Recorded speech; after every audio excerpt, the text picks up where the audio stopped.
Let's talk about another stock that's on the move this morning. That is Warner Brothers Discovery, still feeling the financial pain from its Warner Media deal. The company raised its projected costs for restructuring charges.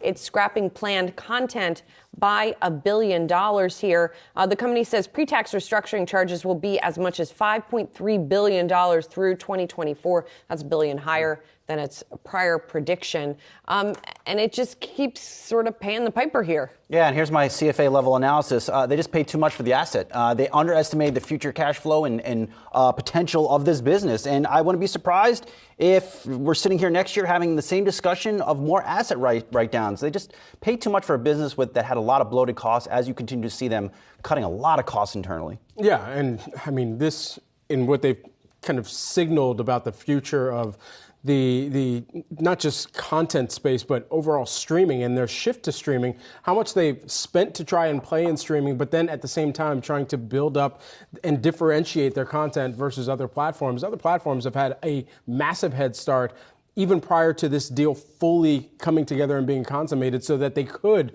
have that operational integration and create some type of synergies. But some of those synergies have led to mass layoffs that we've already seen as well come forward. And so with that in mind, it's really just a question of what are the titles that are going to get people to stay on the platforms and ultimately, as we were looking at, oh my gosh, what was his face over there? Guy Fieri. Was that Barefoot Contessa? Big fan. I mean, her recipes are fire. Oh.